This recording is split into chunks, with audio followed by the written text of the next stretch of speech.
दोस्तों इस मूवी की कहानी एक सच्ची घटना पर आधारित है।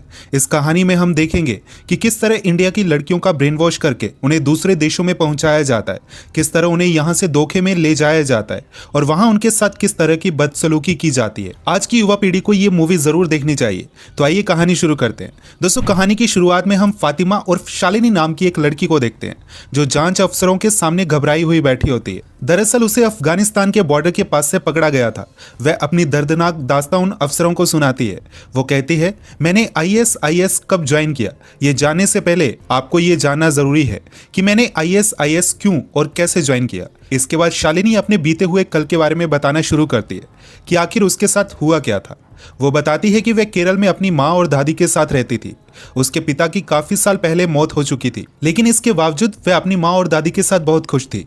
वह एक सिंपल सी लड़की थी। उसने अपनी पढ़ाई पूरी कर ली थी और आगे वह नर्सिंग करना चाहती थी। इसके लिए उसके घर वाले भी उसे सपोर्ट करते हैं।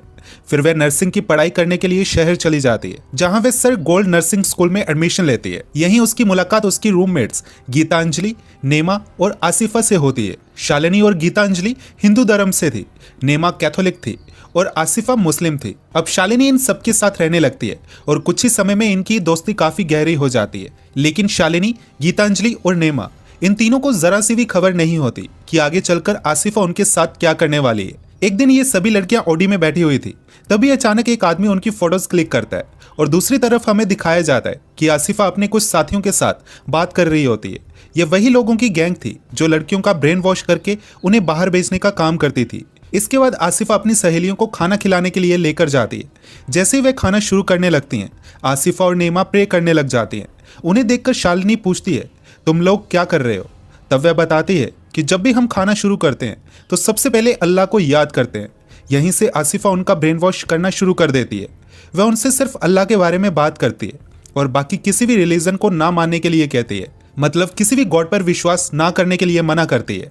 आसिफा उन्हें यह भी कहती है कि उनके रिलीजन के गॉड उन्हें सही रास्ता नहीं दिखाते और जो गॉड अपने बच्चों को प्रोटेक्ट नहीं कर सकते उन्हें मानना सही नहीं है। इसलिए तुम लोगों को भी अल्लाह पर विश्वास रखना चाहिए और उनके रूल्स को फॉलो करना चाहिए।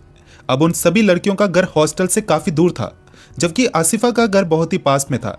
इसी का फायदा उठाते हुए वह उनसे कहती है कि तुम्हें घर जाने की जरूरत नहीं है, तुम मेरे साथ मेरे घर पर रह सकती हो। लेकिन असल में वो उसका घर नहीं था।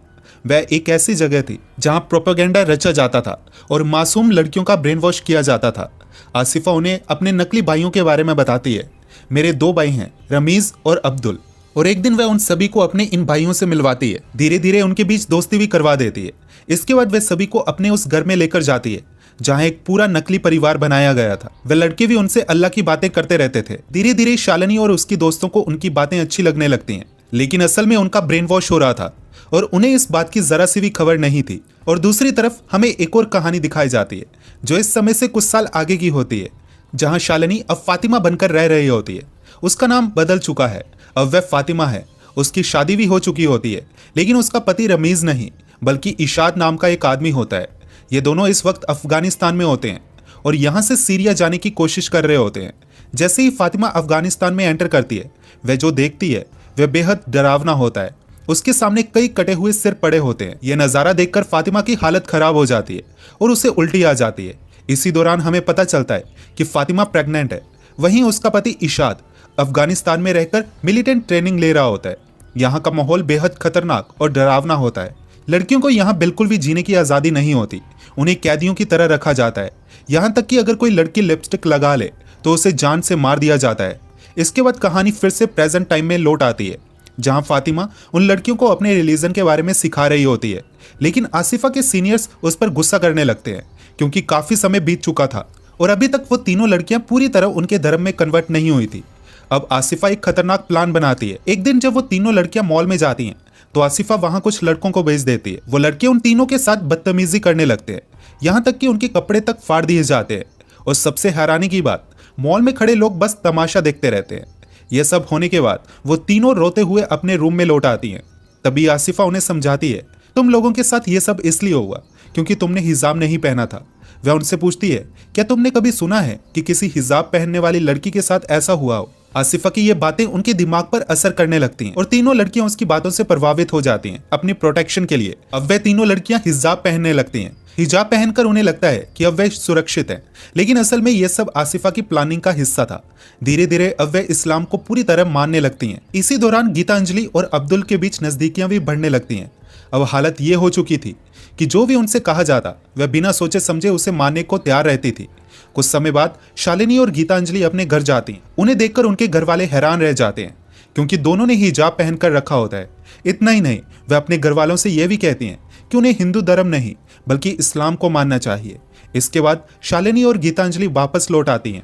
कुछ दिनों बाद उन्हें पता चलता है कि शालिनी प्रेग्नेंट है, लेकिन रमीज शादी करने के लिए तैयार नहीं होता, क्योंकि दोनों अलग अलग धर्म से थे। तब शालिनी उससे कहती है, अगर मैं अपना धर्म बदल लूं तो क्या तुम मुझसे शादी करोगे? और फिर शालिनी अपना धर्म परिवर्तन कर लेती है। साथ ही गीतांजलि भी अपना धर्म बदल लेती है, लेकिन धर्म परिवर्तन के बाद उनकी जिंदगी और भी मुश्किल हो जाती है। रमीज शालिनी को छोड़कर चला जाता है। इसके बाद आसिफा शालिनी को एक मौलाना के पास लेकर जाती है। मौलाना उसे बताता है कि रमीज अपनी माँ के साथ किसी दूसरे देश चला गया है और वह वहीं रहेगा, लेकिन असलियत कुछ और ही थी। रमीज कहीं नहीं गया था, वह छुपकर यह सब देख रहा था। अब शालिनी ऐसी हालत में थी कि वह अपने घर भी नहीं जा सकती थी। तब मौलाना उसे समझाता है, शादी से पहले प्रेग्नेंट होना बहुत बड़ा पाप है और बच्चे को मारना उससे भी बड़ा पाप है। इसके बाद वह उसे इशाद नाम के आदमी के बारे में बताता है। वह कहता है कि इशाद उससे शादी करेगा और उसके बच्चे का भी ख्याल रखेगा। साथ ही अगर वह अपने गुनाहों की माफी चाहती है तो उसे सीरिया जाकर अल्लाह के सामने सिर झुकाना होगा। इससे उसके सारे पाप खत्म हो जाएंगे। शालिनी उनकी हर बात मानने के लिए तैयार हो जाती है और फिर वह इशाद से शादी कर लेती है। क्योंकि शालिनी काफी समय से अपने घर नहीं गई थी, इसलिए उसे ढूंढते हुए उसकी माँ वहां पहुंच जाती है, लेकिन उसके आने से पहले ही शादी हो चुकी होती है और उसे शालिनी से मिलने भी नहीं दिया जाता।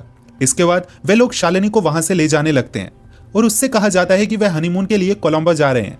असल में वे लोग कोलंबो नहीं बल्कि सीरिया जा रहे थे और ये सब पहले से बनाई गई प्लानिंग का हिस्सा था। इसी वजह से उनके पासपोर्ट और वीजा पहले से ही तैयार थे। वहां से इशाद शालिनी को अफगानिस्तान ले जाता है। दरअसल ये पूरा कारोबार वो लोग काफी समय से कर रहे थे, इसलिए ये सब करना उनके लिए बिल्कुल आम बात थी। दूसरी तरफ अब्दुल भी गीतांजलि को अपने साथ सीरिया ले जाना चाहता था, लेकिन यहाँ गीतांजलि साफ मना कर देती है। जब वह उसके मानने पर भी नहीं मानती तो अब्दुल उसे ब्लैकमेल करना शुरू कर देता है। असल में उसने गीतांजलि की न्यूड तस्वीरें क्लिक कर ली थी। वह उसे धमकी देता है, अगर तुम मेरे साथ नहीं आई तो मैं तुम्हारी तस्वीरें वायरल कर दूंगा। अब गीतांजलि को पूरी सच्चाई समझ आ चुकी थी कि वह सब एक जाल में फंस चुकी हैं, लेकिन इसके बावजूद वह कहती है कि वह उसके साथ नहीं जाएगी, उसे जो करना है वो कर ले। इसके बाद गीतांजलि सब कुछ छोड़कर अपने घर वापस आ जाती है। अब्दुल और मौलाना को अब उसकी ज़रूरत भी नहीं थी, क्योंकि वह उनकी बातें मानने वाली नहीं थी। लेकिन जाते जाते अब्दुल उसकी सारी तस्वीरें वायरल कर देता है। जब गीतांजलि को इस बात का पता चलता है तो वह पूरी तरह टूट जाती है। उसके पास कोई दूसरा रास्ता नहीं बचता और मजबूरी में वह अपनी जान दे देती है। इधर शालिनी की दोस्त नेमा उसे कॉल करती है। शालिनी अभी भी अफगानिस्तान में होती है। नेमा उसे सारी सच्चाई बता देती है, हमारे साथ धोखा हुआ है, हमें एक जाल में फंसा दिया गया है और यह सब आसिफा का रचा हुआ खेल था। इसके बाद वह गीतांजलि के बारे में भी बताती है कि उसने अपनी जान दे दी। फिर नेमा अपने साथ हुई घटना भी बताती है। आसिफा ने मुझे एक लड़के से मिलवाया, उसने मेरी ड्रिंक में नशीली दवा मिला दी और फिर मुझे अपने घर ले गया, जहां मेरे साथ गैंगरेप हुआ। ये सब सुनकर शालिनी पूरी तरह घबरा जाती है, लेकिन इसके बावजूद उसे अभी भी इशाद पर भरोसा होता है। कुछ समय बाद शालिनी एक बच्चे को जन्म देती है। सबसे पहले वह ये खुशखबरी अपनी माँ तक पहुंचाना चाहती थी, लेकिन कॉल करने में पकड़े जाने का खतरा था, इसलिए वह एक औरत के फोन से अपनी माँ को मैसेज भेजती है। लेकिन जैसे ही शालिनी वहां से निकलती है, कुछ ही देर बाद उस औरत को मार दिया जाता है, सिर्फ इसलिए क्योंकि उसने शालिनी की मदद की थी। किसी तरह शालिनी वहां से बचकर अपने घर पहुंचती है, लेकिन कुछ ही दिनों बाद इशाद के कुछ साथी वहां आ जाते हैं। वह उसे बताते हैं कि इशाद शहीद हो चुका है। इसके बाद वह लोग शालिनी और उसके बच्चे को अपने साथ ले जाते हैं। वहां और भी कई औरतें होती हैं और शालिनी के बच्चे को उससे अलग कर दिया जाता है। इसके बाद उन्हें अलग अलग जगहों पर भेजा जाने लगता है। जब शालिनी एक जगह पहुंचती है तो उसे पता चलता है कि इशाद जिंदा है और सच्चाई ये थी कि उसने सिर्फ शालिनी का इस्तेमाल किया था। अब प्रेजेंट डे में शालिनी बताती है कि वहां मौजूद औरतों के साथ हर दिन बलात्कार किया जाता था। दूसरी तरफ इंडिया में नेमा पुलिस के पास जाती है और उन्हें सारी सच्चाई बताती है। वह कहती है केरल में हर साल हजारों लड़कियों का धर्म परिवर्तन किया जाता है और इतनी सारी लड़कियां गायब हो जाती हैं, क्या आपको पता भी है? लेकिन पुलिस उसकी बातों पर यकीन नहीं करती और बिना किसी सबूत के उसकी एफआईआर भी दर्ज नहीं करती। अगले दिन उन औरतों को एक दूसरी जगह ले जाकर बंद कर दिया जाता है। दरअसल जब इन औरतों के शौहर मर जाते हैं तो उन्हें रखैल बना दिया जाता है और फिर एक जगह से दूसरी जगह भेजकर उनका शोषण किया जाता है। इसी दौरान शालिनी उस जगह को ध्यान से देखती है।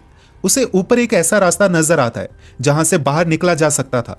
उसने पहले से उस जगह की मैपिंग कर रखी थी, इसलिए उसे अंदाजा हो जाता है कि वह सीरिया और तुर्की के बॉर्डर के पास है। फिर वह 2 लड़कियों को अपने साथ लेकर वहां से भाग निकलती है, लेकिन भागते वक्त आतंकियों की नजर उन पर पड़ जाती है।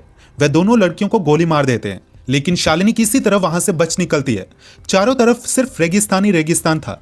वह लगातार चलती रहती है, लेकिन उसका शरीर अब जवाब देने लगता है और कुछ दूर चलने के बाद वह गिरकर बेहोश हो जाती है। करीब 17 घंटे बाद जब उसे होश आता है तो वह अपने सामने एक ड्रोन को देखती है जो उसके ऊपर मंडरा रहा होता है। और फिर यहाँ से कहानी वापस प्रेजेंट टाइम में आ जाती है, जहाँ शालिनी अफसरों के सामने बैठकर अपनी पूरी कहानी सुना रही होती है। इस तरह शालिनी अफगानिस्तान की आर्मी के हाथ लग चुकी होती है।